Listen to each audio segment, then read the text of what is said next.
Welcome back to Open Line. We're talking with the author of a new book, Hate in the Homeland, the new global far right. We're talking about the rise of hate groups in America. Why is it happening right now? Our guest joining us from Washington, D.C. via Zoom, Cynthia Miller-Idriss. She is also with the Polarization and Extremism Research and Innovation Lab, and a really good discussion. We're going to go back to the calls here. Let's go to Linda. Hello, Linda.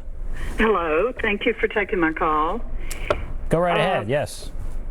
I just wanted to start by saying it's obvious Trump is a racist, and he's always making just a few remarks on Twitter or in his campaign speeches and to sort of incite these people, to riot or do whatever.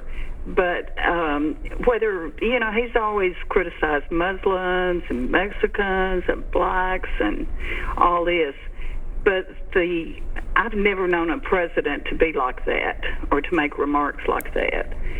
But my question is, Tuesday, I wonder if the professor knows if there's going to be any precautions taken after the election or during the election to control these groups. How concerned is she about the election? Yeah. All right. So we're coming up on 1 week from today, Election Day. How concerned are you? And she's asking, do you know about precautions being taken? But what about Election Day a week from today? Yeah, I think, I think most people who work in this field, like me, are concerned about the possibility of Election Day disruptions. What I'm mostly worried about, though, is post-election violence. And I think that is where between the election and the inauguration, in that period of time, we have the possibility of a lot of instability. And I think it's a time for real vigilance for everyone in this audience and anyone to be paying attention to the people around them, to try to use language that de-escalates, that de-emphasizes violence, that is not promoting violence as a solution, that's not valorizing violence in heroic ways, in the kinds of language that we have seen and heard recently over the last several months from sort of vigilante groups. And so trying to reduce the possibility that people are taking matters into their own hands and seeing that as a possible solution, and making sure that the lines of communication stay very clear about election monitoring and that we're moving in the right direction.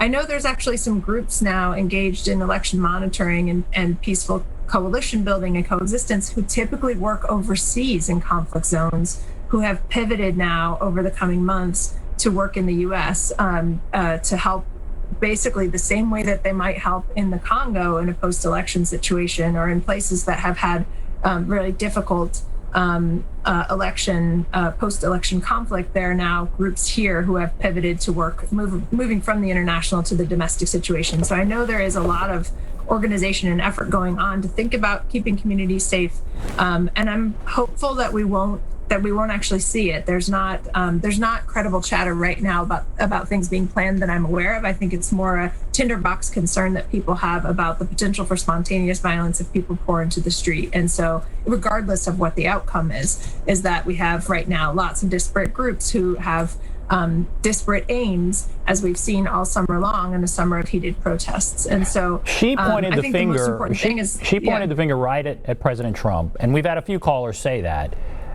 How much? We're talking about a rise in hate groups. How much can be laid at this administration's door?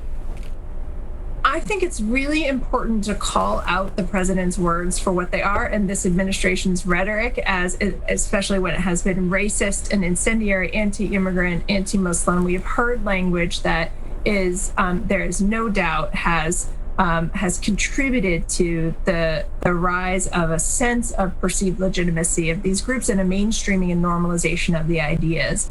But I also often emphasize, as I said earlier, that I think sometimes people can have a feeling like the whole problem rests within one administration. And I think it's really important to see this as a longer problem that has longer roots and that is also very globally situated in a rise globally of 320% over the last 5 years in far-right terror, where we have seen repeated investigations in countries around the world who are facing similar kinds of issues. And so I don't think that, we can assume that the problem is going to get better necessarily right away, even if there is a change from this administration. And so I think that's important to bear in mind, is it's not only tied to one situation. Right. Okay, let's go to Leon. Leon, go right ahead. Yes. How y'all doing today? We're just fine. Go ahead and give us your question. Fine, thank you. I wanted to make a comment on Donald Trump. He fans the flame of all the racism that already exists here. This country was based on racism. The whole concept of this country was to enslave people and have them to work. And then when you speak about your suffering, turn it around like you're wrong for saying something about your suffering. And I think him being elected was just a punishment for electing a black president. Okay. All right. Leon, thank you. Okay.